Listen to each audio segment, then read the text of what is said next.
আসসালামু আলাইকুম ও রহমাতুল্লাহ। প্রিয় মাদ্রাসা প্রেমিকগণ, আপনারা নিশ্চয় অবগত আছেন যে সিনহের আটি গ্রামের সহৃদয় ব্যক্তিবর্গের দানকৃত জমিতে অল ইন্ডিয়া সুন্নাত অল জামায়াত আয়েশা সিদ্দিকা বালিকা মাদ্রাসা প্রতিষ্ঠা করে মাওলানা ইসমাইল সাহেবকে উক্ত মাদ্রাসার ডিরেক্টর নিযুক্ত করে।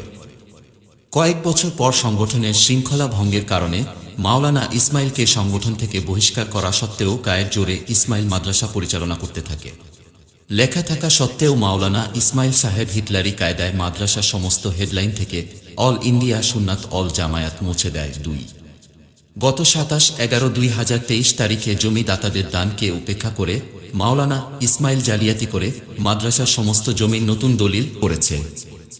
যে দলিলে বলা আছে, আমি মোহাম্মদ ইসমাইল মণ্ডল 29 শতক জমি খরিদ করিয়া সত্যবান ভোগবান ও দখলিকার থাকিয়া সমস্ত সম্পত্তি আয়েশা সিদ্দিকা বালিকা মাদ্রাসায় দান করিয়া দিলাম।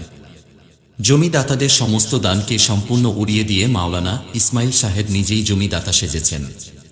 3. মাওলানা ইসমাইল যদি জমি খরিদ করে দান করে থাকেন, তাহলে জমি খরিদের দলিলটা কোথায়? অবিলম্বে ওনার জমি খরিদ করার দলিলটা দেখানো হোক। 4. সিনহের আটি গ্রামের 19 জনের দান করা যে 29 শতক জমির উপরে মাদ্রাসা দাঁড়িয়ে আছে, সেই জমি আসলে কার? মাওলানা ইসমাইল সাহেবের না জমি দাতাদের? 5. উক্ত 29 শতক জমি যদি মাওলানা ইসমাইলের খরিদ করা হয়, তাহলে দাতাদের দান কাগজ কলমে চিরকালের জন্য বিলুপ্ত হয়ে যাবে। 6.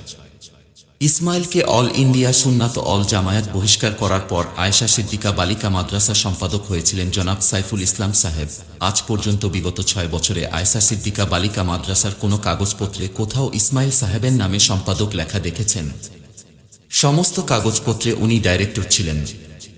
7. যে রেজুলেশনের ভিত্তিতে ইসমাইল সাহেব মাদ্রাসা জাল দলিল করেছেন, সেই রেজুলেশনে যারা সই করেছিলেন তারা সকলে কি জেনে বুঝে সই করেছিলেন? রেজুলেশনে যারা স্বাক্ষর করেছেন: 1. মোহাম্মদ সানাউল্লাহ সিদ্দিকী, 2. জুনায়েদ সিদ্দিকী, 3. হাজী আব্দুল নঈম দফাদার, 4. মোহাম্মদ ইসমাইল মণ্ডল, 5. মোহাম্মদ আব্দুল করিম দফাদার, 6. শুকুর আলী মণ্ডল, 7. মোহাম্মদ আব্দুর রশিদ, 8. মোহাম্মদ শহীদুল সর্দার, 9. আব্দুল জলিল মোল্লা, 10. আব্দুল হাকিম মণ্ডল সহ কয়েকজন। এখন প্রশ্ন হচ্ছে, যারা এই রেজুলেশনে স্বাক্ষর করেছিলেন তারা কি সকলেই জেনে বুঝে স্বাক্ষর করেছিলেন?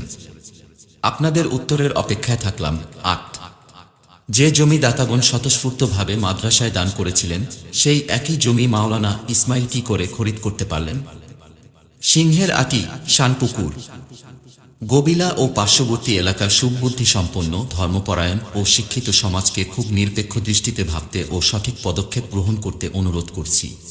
বিস্তারিত জানতে অরিজিনাল দলিল এবং জালিয়াতি দলিল দুটিই পড়ুন। সমস্ত দলিলের লিঙ্ক ডেসক্রিপশন বক্সে বা কমেন্ট বক্সে দেওয়া আছে।